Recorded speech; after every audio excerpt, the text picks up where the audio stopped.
Well, hello friends, welcome to the channel. My name is Sean, and this is the Berean Way. It's a channel where we strive to be as the Bereans, searching the scriptures daily in pursuit of genuine biblical truth. And we're glad that you're back with us today for part B of our teaching on the forgotten calendar, which is teaching 6B in our full series of New Cart Christianity, Why We Must Test Everything. And so if you haven't yet watched part A, I want to strongly encourage you to go back and start there. The playlist link, you'll find it in the description box below.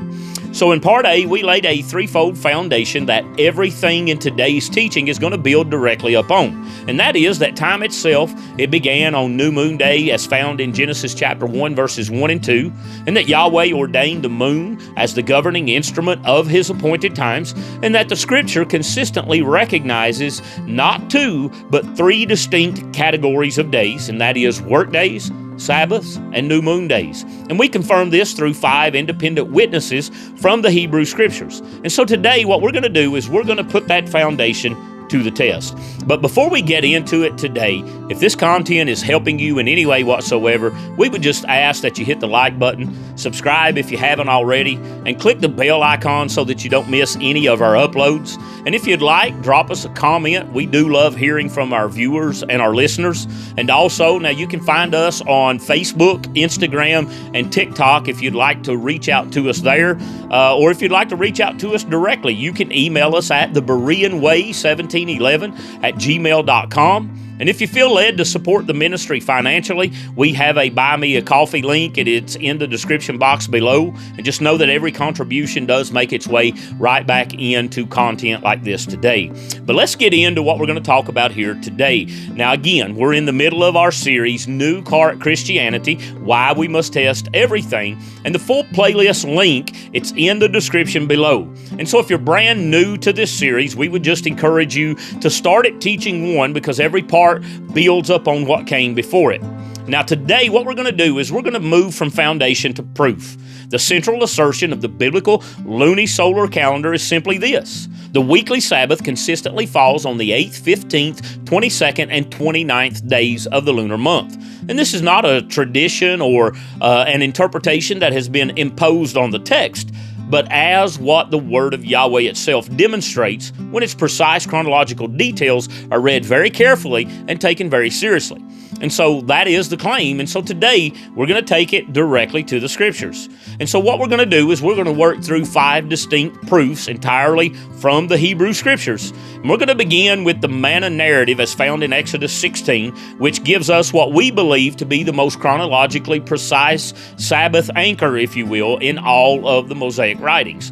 And then from there, we're going to move to the Exodus itself as found in Numbers chapter 33, then to the arrival at Mount Sinai as found in Exodus 19. And so at that point, what we will do is we will then pause, and we're going to do something that has not been done in this series as of yet. We're going to demonstrate mathematically why the continuous 7-day Gregorian week cannot produce what Scripture records across 3 consecutive months, and why that same floating cycle creates irresolvable conflicts within the feast calendar of Leviticus 23.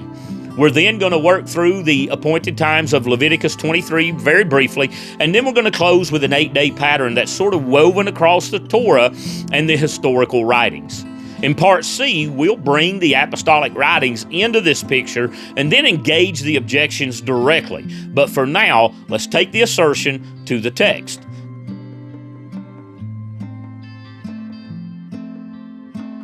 Now, there's a question that most believers never think to ask when they read the books of Moses. The wilderness narratives, as found in Exodus and Numbers, are full of these precise chronological details. You know, exact dates, exact days of the month, specific timelines. And when those details are examined carefully, what we find is a consistent pattern emerges. The Sabbath falling on the 8th, 15th, 22nd, and 29th days of the lunar month, with new moon days standing outside and apart from that weekly count.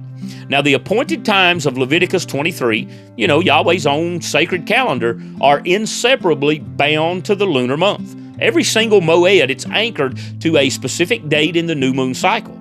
And what we're going to see here today is that the Sabbath itself aligns with those same lunar dates in ways that are not coincidental, but structural. embedded into the calendar by Yahweh himself from the very beginning. And we're going to begin where the lunisolar calendar gives us its most precise and undeniable proof, the account of the manna in the wilderness of Sinai.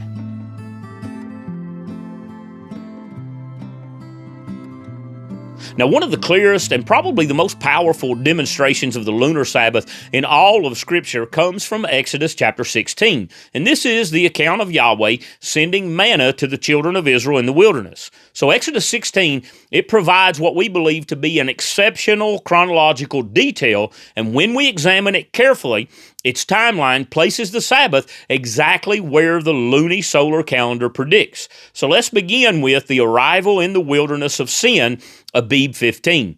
Now, the precise date, it's given in the opening verse of this manna account. Exodus 16, verse 1, the entire Israelite community departed from Elim and came to the wilderness of Sin, which is between Elim and Sinai, on the 15th day of the second month after they had left the land of Egypt. Now notice that, the 15th day of the second month, Israel had arrived at the wilderness of Sin. The same day, the congregation, they murmur against Moses and Aaron, and they cry out for meat and bread. They speak longingly, if you will, of the flesh pots of Egypt. And the same day, Yahweh responds. And so he descends to speak with Moses and Aaron, and he announces both the provision and the test. Exodus 16:4. Then Yahweh said to Moses, I'm going to rain bread from heaven for you. The people, they are to go out each day and gather enough for that day. This way, I will test them to see whether or not they will follow my instructions. On the sixth day, when they prepare what they bring in, it will be twice as much as they gather on other days. So Yahweh announces here a pattern. Manna is going to fall for 6 days. On the sixth day, the people are to gather double the amount of manna because the seventh day will be a Sabbath. And so this announcement, it comes on the 15th, and Moses, he explains the provisions to the congregation. Exodus 16:8. Moses continued, Yahweh will give you meat to eat this evening and more than enough bread in the morning, for he has heard the complaints that you are raising against him. Who are we? Your complaints are not against us, but against Yahweh. And so that evening, quail, it covered the camp. And the following morning, the 16th day of the second month, manna, it appears on the ground for the very first time. The 6-day gathering cycle then begins on the 16th. And so this brings us to the manna timeline and the Sabbath on the 22nd. So let's trace the timeline here very carefully. Manna began falling on the 16th day of the second month. The 6 gathering days were then the 16th, 17th, 18th, 19th, 20th, and 21st. On the 6th day, the 21st, Israel, they gathered a double portion. The next day, the 22nd, was then the Sabbath, Exodus 16:22. On the 6th day, they gathered twice as much food, 4 quarts apiece, and all the leaders of the community came and reported this to Moses. He told them, this is what Yahweh said, tomorrow is a day of complete rest, a holy Sabbath to Yahweh. Bake what you want to bake and boil what you want to boil, and set aside everything left over to be kept until morning. So they set it aside until morning as Moses had commanded, and it didn't smell or have any maggots in it. Eat it today, Moses said, because today is a Sabbath to Yahweh. Today you won't find any in the field. For 6 days you may gather it, but on the 7th day, the Sabbath, there will be none. And the Sabbath, it fell on the 22nd day of the second month. And so working backwards through the lunisolar pattern, what we see is that if the 22nd was a Sabbath, then the previous Sabbath had to be the 15th, the very day Israel arrived in the wilderness of Sin. And the Sabbath before that had to have been the 8th. And so the manna narrative, it places the Sabbaths of the second month precisely on the 8th, 15th, and the 22nd, exactly as the lunisolar calendar framework predicts it. And now notice something even more significant here. Israel arrived at the wilderness of Sin on the 15th day of the second month. They arrived on the very day that was already a Sabbath on the lunisolar calendar, and Yahweh descended that same day to speak with Moses about the manna. And so the announcement of the test came on a Sabbath. And the manna itself did not fall on the 15th because the 15th was already the Sabbath. And so the 6 working days of gathering the manna begin the very next day, the 16th. So the first working day of the new week after the Sabbath of the 15th would have been the 16th. And Yahweh didn't design this, sequence after the fact. The calendar, friend, it was already in place. The provisions, they fit perfectly within it. And this brings us to this critical implication that we want to point out here. So the critical implication of this manna narrative is simply this. The manna did not fall on the 15th because the 15th was the Sabbath, the day of rest, the day that Yahweh descended to speak, and the day before the first manna appeared. And so Yahweh had designed the calendar so that the 6 working days of manna gathering began on the 16th. And so the pattern, friend, it's not incidental. It is the architecture of Yahweh's calendar itself, demonstrated through one of the most basic provisions of daily bread in the history of His people. And this, friend, it's not a coincidence. This is Yahweh literally demonstrating the pattern of His calendar in the most practical and the most memorable way possible through the bread He sent from heaven. And so the Sabbath on the 22nd is confirmed in very explicit language. The Sabbath on the 15th is confirmed by the logic of the arrival of the manna. And so the Sabbath on the 8th is the natural working backwards from the lunisolar pattern. 3 Sabbaths, 3 dates, all lunisolar. Not one of them requires inventing a tradition or forcing some reading. The text gives them to us very directly.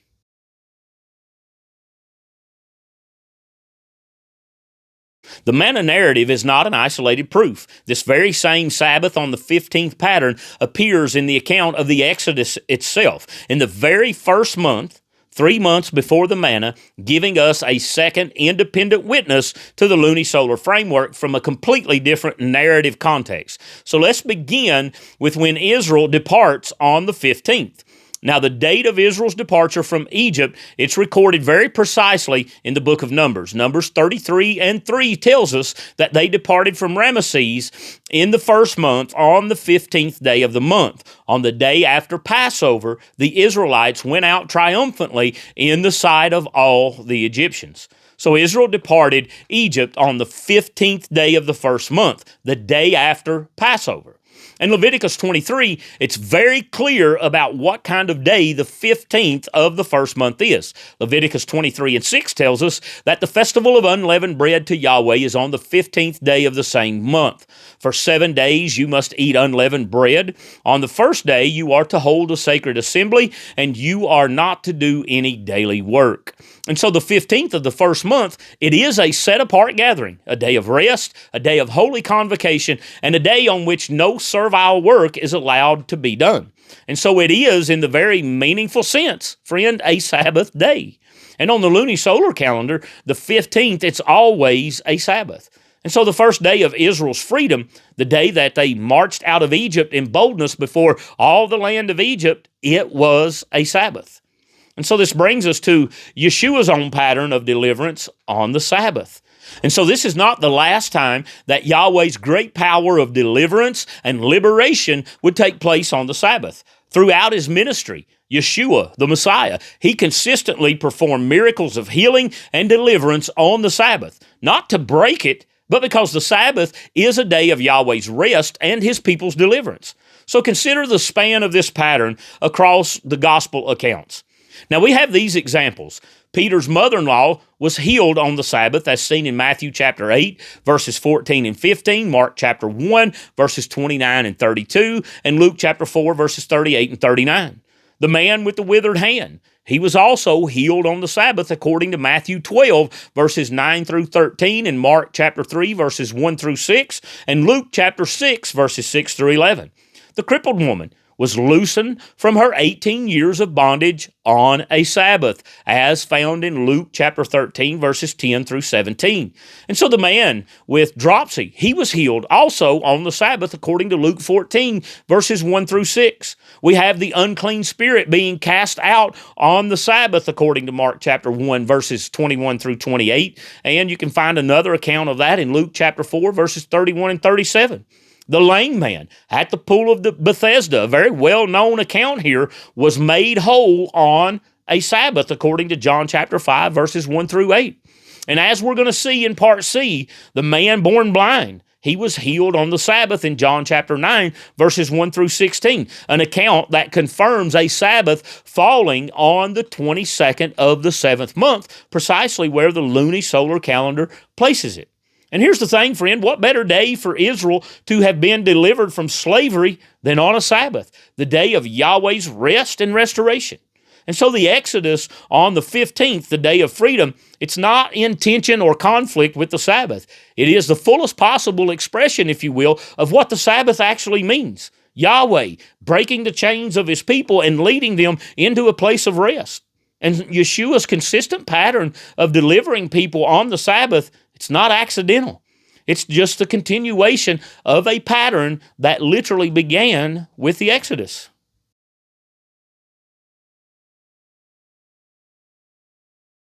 Now Moses, he gives us a third witness to the Sabbath falling on the 15th of the month. And this time, in the third month, at the most pivotal moment in Israel's covenantal history, the arrival at the mountain of Yahweh, where he would give them the 10 commandments and the covenant, the Decalogue here, if you will.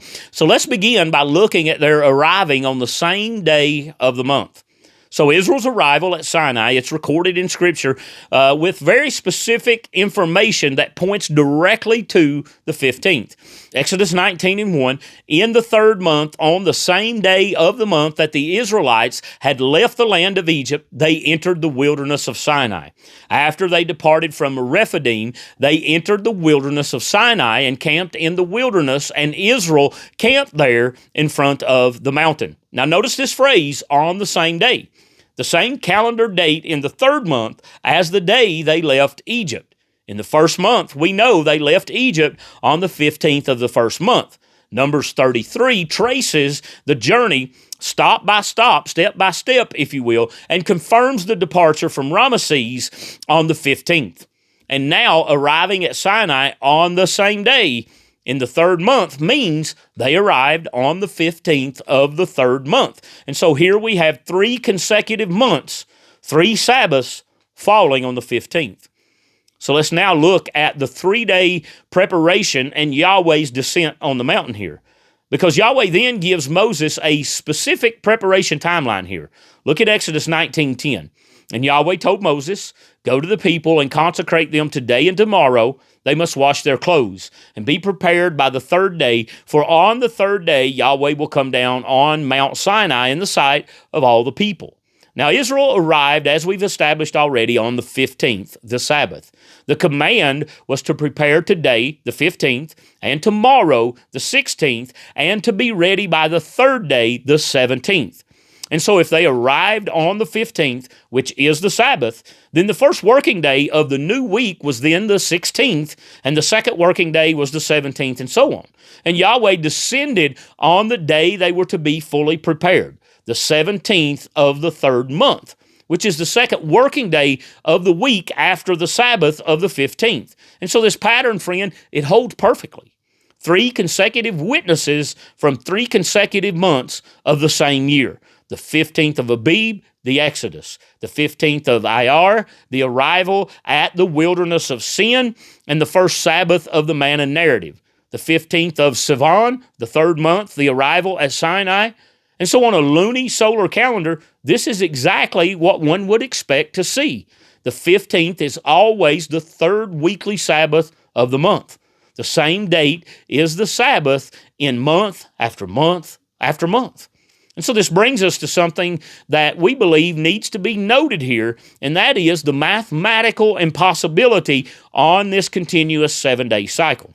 Now here's where the evidence becomes not just compelling, friend, but mathematically decisive. We've now seen the 15th fall on the Sabbath in 3 consecutive months, Abib, Iyar, and Sivan, or the first, second, and third months. And the question that we now need to ask directly is simply this: is that possible? Is it possible for the 15th day of the month to fall on a Sabbath in 3 consecutive months following a continuous, uninterrupted 7-day cycle, the kind of cycle that the Gregorian calendar runs on? And the answer, friend, is a very direct no. It is a mathematical impossibility. And here's why. Because a continuous 7-day Sabbath cycle means the Sabbath recurs every 7 days without interruption, Saturday after Saturday after Saturday, regardless of what the date is. A biblical lunar month is approximately 29.5 days long. That means consecutive months alternate between 29 days and 30 days.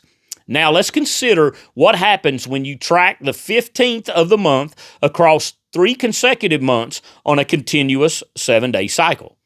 If the 15th of the month 1 falls on a Sabbath, day 1 of our 7-day count, what day of the week does the 15th of month 2 then fall on? A 29-day month means month 2 begins 29 days after month 1 began. So 29 divided by 7 equals 4 weeks and 1 day. So the first of month 2 falls 1 day later in the week than the first of month 1. And therefore, the 15th of month 2 also falls 1 day later. And so if month 1's 15th was a Sabbath, day 7 of the week, month 2's 15th is day 1, Sunday on the Gregorian count. A 30-day month, it shifts by 2 days. And so the 15th, friend, it can never land on the same day of the week in consecutive months on a continuous 7-day cycle. The calendar, friend, it simply does not allow it. And to be precise, for the 15th to fall on the Sabbath 3 months in a row on a continuous 7-day cycle, the length of each month would need to be an exact multiple of 7 days. But 29, friend, is not divisible by 7. And 30 is not divisible by 7. The numbers simply do not work, period. End of discussion, really. No arrangement of 29-day and 30-day months can produce 3 consecutive months in which the same date, the 15th, falls on the same day of the week. But on the lunisolar calendar, this presents no difficulty whatsoever. On the lunisolar calendar, the new moon day, it resets the week at the beginning of each month. And it's not counted in the 7-day working cycle. And so once new moon day passes, the working week begins fresh. Days 2 through 7 of the month are the first working week, with the Sabbath falling on day 8. The second week, days 9 through 14, Sabbath on day 15. Third week, same pattern, days 16 through 21 working days, Sabbath on the 22nd. Week 4, same pattern, days 23 through 28, Sabbath day on the 29th. And so the 15th is always the second Sabbath of the month, in every month without exception, because the new moon resets the count every time. And this, friend, is not some calendar theory. This is simple arithmetic. The only calendar system that can produce a Sabbath on the 15th in 3 consecutive months, or in any 2 consecutive months, is a lunisolar calendar with a monthly reset. And that is precisely the calendar that the Word of Yahweh records across the Exodus, the Manna narrative, and the arrival at Sinai. And so the continuous 7-day Gregorian week cannot produce what Scripture has recorded here. The lunisolar calendar explains it perfectly, consistently, and without exception. But before moving on to the next section, let's look quickly here at the additional problem: feast workdays falling on this Gregorian Saturday. Now, the mathematical conflict between the continuous 7-day cycle and the biblical calendar, it doesn't stop with the Sabbath on the 15th problem that we've looked at here. There's a second problem, equally serious, practical problem that can be seen when you try to observe Yahweh's appointed times using the Gregorian calendar and the continuous Saturday Sabbath. Leviticus 23, it prescribes specific days within the feasts that are ordinary workdays. Days, in other words, that are explicitly designed for preparation, for travel, for gathering, and for agricultural labor. For example, the day before Passover, the 14th of Abib, is a preparation day. Well, technically it's the day of Passover, but you understand what I'm saying. A day of work, of slaughtering the Passover lamb, of removing the leaven and such things. And the days between the first and last days of the Feast of Unleavened Bread, the 16th through the 20th of Abib, the first month, are ordinary days, not Sabbaths, not rest days, but working days. And the same is true of the 6 days between the first and closing assemblies of the Feast of Sukkot. And so on the lunisolar calendar, these designated work days will always fall on their designated working days. The structure, it's self-consistent because the calendar itself determines which days are which. The 14th is always a preparation day. The 16th through the 20th are always working days within the feast week. No feast work day ever, accidentally just falls on a weekly Sabbath because the weekly Sabbath is anchored to the same lunar month that governs the feast. And so this whole system, it's internally coherent when examined.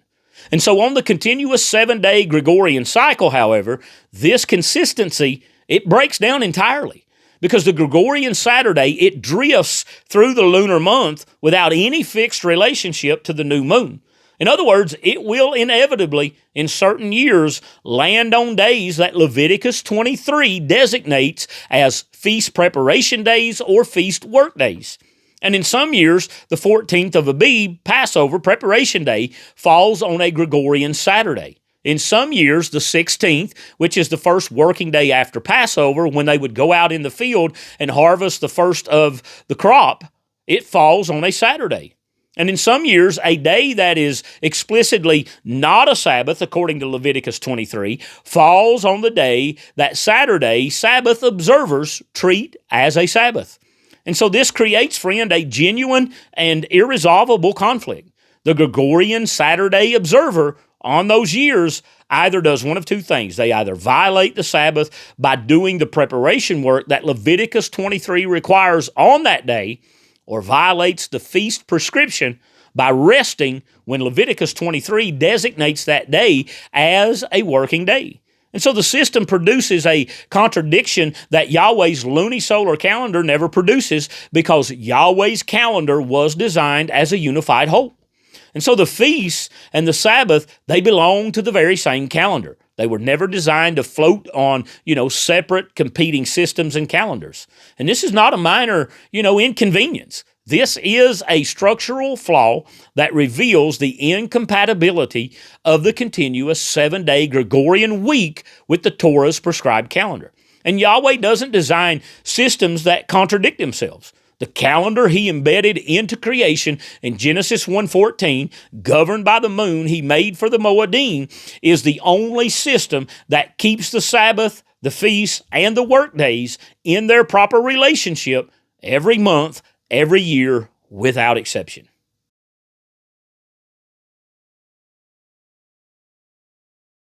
Now, friends, we cannot fully appreciate the significance of the lunisolar calendar without seeing how the appointed times of Leviticus 23 are inseparably bound to it. Every single moed, it's anchored to a specific date within the lunar month. And once we see this clearly, an important question then must be asked. If all the moedim are regulated by the lunar month, why would the weekly Sabbath, the very first moed that is listed in Leviticus 23, operate on an entirely different calendar system? So let's look at the Sabbath as the first appointed time. Now, Leviticus 23, it opens with a declaration that makes the Sabbath the foundational moed, we believe, the first in the list of Yahweh's appointed times. Leviticus 23:1 says, Yahweh spoke to Moses, "Speak to the Israelites and tell them, these are my appointed times, the times of Yahweh that you will proclaim as sacred assemblies. Work may be done for 6 days, but on the 7th day there must be a Sabbath of complete rest, a sacred assembly. You are not to do any work. It is a Sabbath to Yahweh wherever you live." And so the Sabbath is the first in Yahweh's list of appointed times. And so it's not listed separately in some different section as though it operates on some different calendar system. It is the foundational moed. It's the first in the sequence, and every moed that follows it is anchored to a specific date within the lunar month. And so the internal logic here of Leviticus 23, it demands a unified calendar system. If the weekly Sabbath is the foundation of the appointed times, and all the other appointed times are governed by the lunar month, then what exegetical justification exists for running the foundational appointed time on a totally different calendar entirely? So let's look at the Passover and the lunar date. Leviticus 23:4 says, "These are Yahweh's appointed times, the sacred assemblies you are to proclaim at their appointed times." The Passover to Yahweh comes in the first month at twilight on the 14th day of the month. And so Passover, it's on the 14th day of the new moon and the 14th day of the lunar month. And so this is not a date on the Gregorian calendar, it's a lunar date, anchored to the new moon that begins the first month of the biblical year. And you cannot know properly when Passover falls without tracking the lunar cycle. And so if you're not observing the new moon, you can't keep Passover at the time Yahweh appointed it. Let's now look at Yom Teruah, the new moon itself, as a Sabbath. Leviticus 23:23. Yahweh spoke to Moses, "Tell the Israelites in the 7th month, on the first day of the month, you are to have a day of complete rest, commemoration, and joyful shouting, a sacred assembly. You must not do any daily work, but you must present a fire offering to Yahweh." And so Yom Teruah, or better known as the Day of Trumpets, which I believe is an improper name for it, falls on the first day of the 7th month, which on the lunisolar calendar is a new moon day. And New Moon Day is here declared to be a Sabbath rest and a holy convocation. And this is one of the places where the appointed time and the New Moon Day, they overlap, and Yahweh declares it sacred. And this doesn't undermine this 3-day category framework we're looking at. It literally demonstrates the sovereignty of Yahweh within his own calendar. He has the authority to declare any day sacred. And Yom Teruah is a Sabbath by divine declaration, not the regular weekly pattern. And we're going to address this more fully in Part C, but for now, let's now look at Sukkot and the precision of the 15th and the 22nd. Let's go to Leviticus 23, verse 33. The text says, Yahweh spoke to Moses, "Tell the Israelites, the festival of booths," or Sukkot, or tabernacles, to Yahweh begins on the 15th day of the 7th month and continues for 7 days. There is to be a sacred assembly on the first day. You are not to do any daily work. You are to present a fire offering to Yahweh for 7 days. Notice this, on the 8th day, you are to hold a sacred assembly and present a fire offering to Yahweh. It is a solemn gathering. You are not to do any daily work. Leviticus 23:39 says, "You are to celebrate Yahweh's festival on the 15th day of the 7th month for 7 days after you have gathered the produce of the land. There will be complete rest on the first day and complete rest on the 8th day." Notice that phrase. And so the Feast of Tabernacles, or Sukkot, begins on the 15th, a Sabbath rest, and count 7 days of the festival. So we have the 15th, 16th, 17th, 18th, 19th, 20th, and the 21st. And so the 8th day from the start of Sukkot is the 22nd. And so Yahweh declares that the 8th day is also a rest, a set-apart gathering. And so on the lunisolar calendar, the 22nd, it's always the 3rd weekly Sabbath of the month. And Yahweh didn't manufacture a special Sabbath for the close of Sukkot. He designed the festival to begin on the 15th, a weekly Sabbath, and to conclude on the 22nd, the next weekly Sabbath. And so the closing assembly here of Sukkot, it's the next regularly scheduled Sabbath on the month. And the precision here, friend, when you really look at it, it's really amazing. And so this is not a design by accident. It's literally the architecture of Yahweh's calendar built to be eternally, coherent from the very beginning to the very end. And so the feast and the Sabbath are not, in tension and contrast with one another. They belong to the very same system. The same lunar month that governs Sukkot is the same lunar month that governs the weekly Sabbath. And the structure of Sukkot from the 15th to the 22nd, it's only possible because the 15th and the 22nd are both regular weekly Sabbaths. Any other calendar produces a structural, coincidence, if you will. The lunisolar calendar produces structural necessity.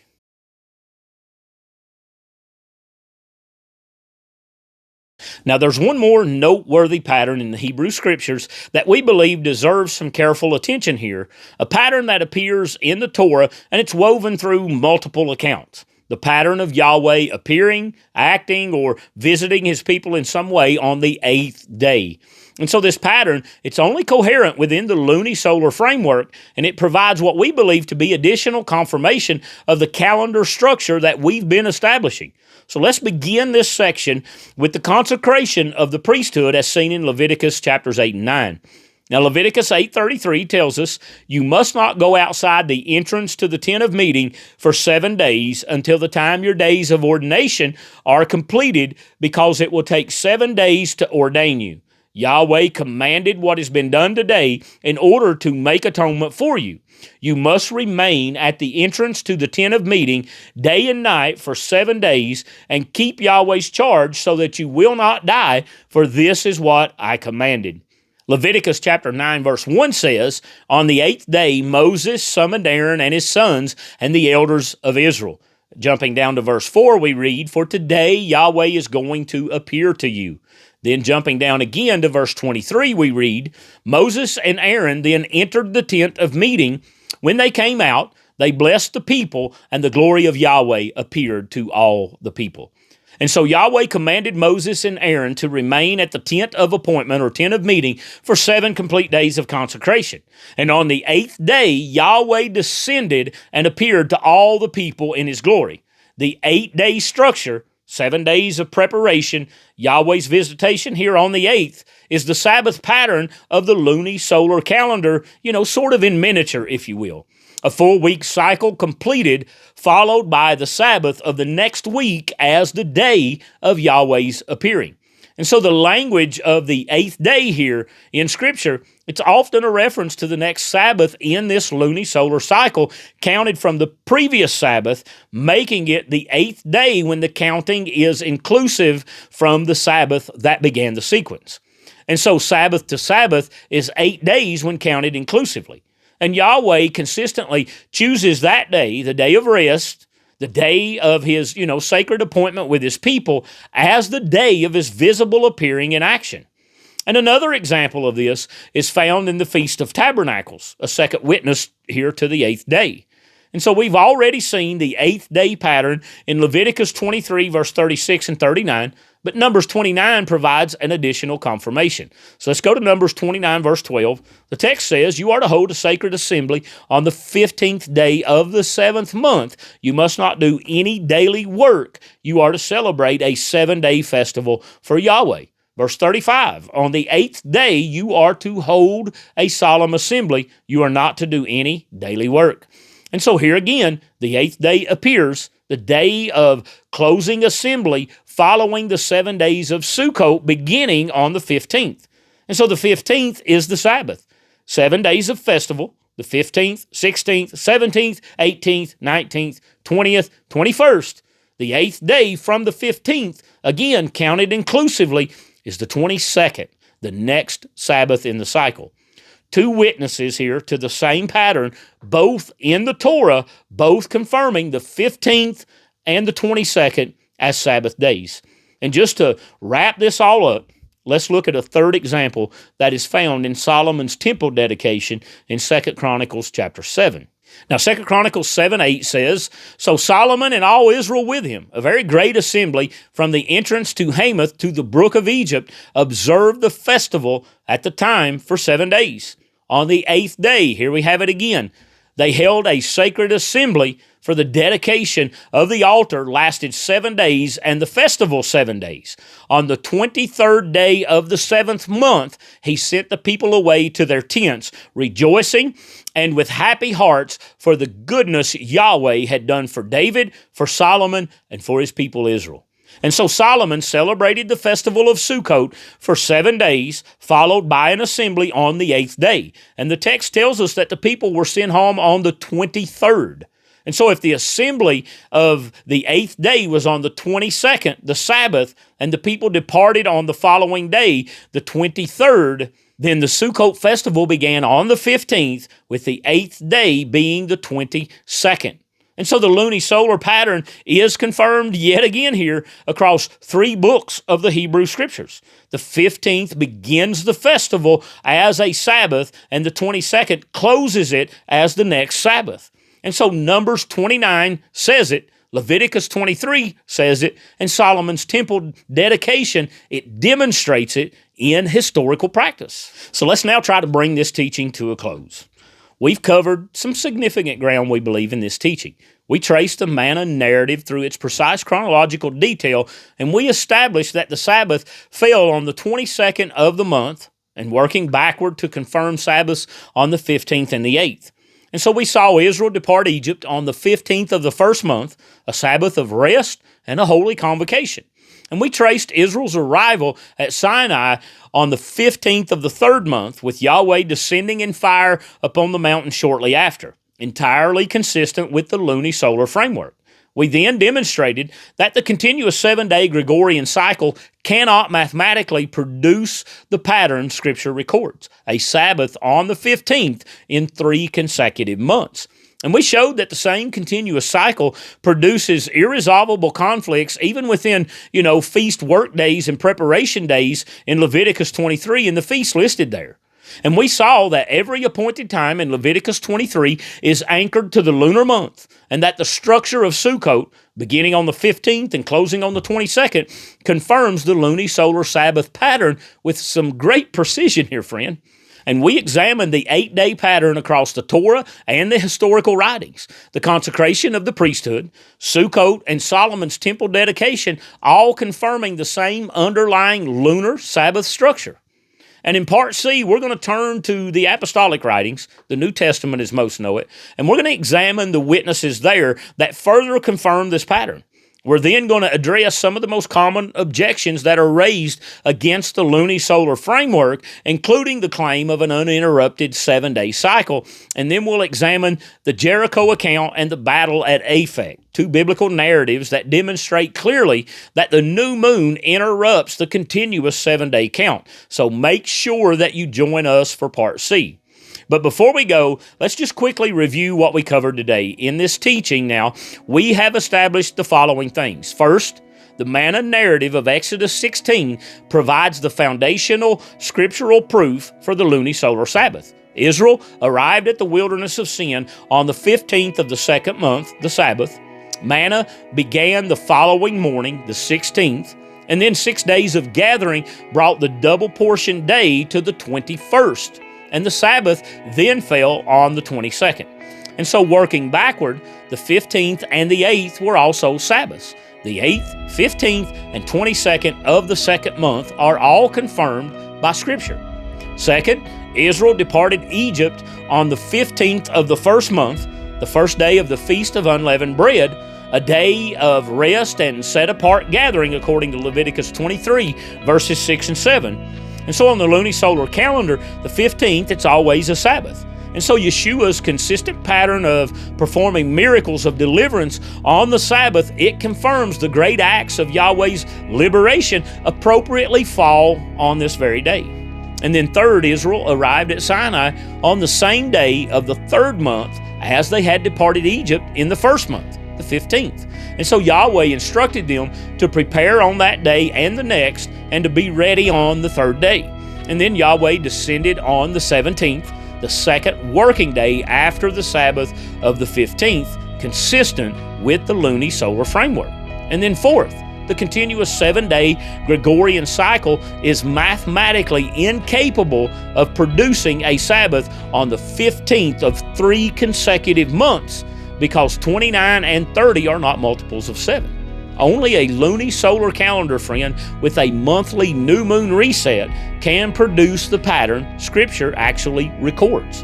And additionally, the continuous Gregorian week, it inevitably, places feast preparation days and feast work days on the weekly Sabbath in certain years, creating definite contradictions within Leviticus 23 that the lunisolar calendar never produces. And then fifth, every appointed time in Leviticus 23, it's anchored to the lunar month. The structure of Sukkot, beginning on the 15th and closing with a rest on the 8th day, the 22nd, confirms that the 15th and the 22nd are Sabbaths on the weekly regular cycle. Numbers 29 and 2 Chronicles 7 provided additional witnesses to this very same structure. And sixth, the 8th day pattern across multiple accounts, Leviticus chapters 8 and 9, Leviticus 23:26, Numbers 29:35, and 2 Chronicles 7 verse 9, they consistently place Yahweh's visitation and the closing assembly on the next weekly Sabbath following a 7-day observance, confirming this Sabbath structure of the lunisolar calendar across the breadth of the Hebrew Scriptures. Now, looking ahead to Teaching 6, Part C, we will turn to the apostolic writings for 3 additional witnesses to this lunisolar Sabbath, witnesses that are drawn from the actual ministry of Yeshua and the travels of the Apostle Paul. We'll then address the most common objections that are raised against the lunisolar framework, including the claim of an uninterrupted 7-day cycle, and we will examine then the Jericho account and the battle at Aphek, 2 biblical narratives that demonstrate clearly that the new moon interrupts the continuous 7-day count. And so Part C is where the objections are engaged head-on, so make sure, friend, that you don't miss that. And so, friends, we just want to thank you for staying with us through this, detailed examination of the scriptural evidence. And I know that, working through timelines and calendar details takes focus, and we appreciate every one of you who is doing this work with us. And so the reason that we go to this level of detail is because the testing framework demands that we do. And we don't get to say something like, the text seems to suggest this, or we think that, when the text actually gives us the precise dates and the precise timelines. So the evidence, it's in the details, and the details are in the Word of Yahweh. And so let me just encourage you, take what we've covered today and go to the text yourself. Open up to Exodus 16. Open up to Leviticus, 23. Read Numbers 29. Count those days, work through the numbers, and ask whether the continuous 7-day Gregorian cycle can produce what Scripture actually records, and then open the lunisolar calendar and see that it does, every time, without exception. And so let the Word speak for itself.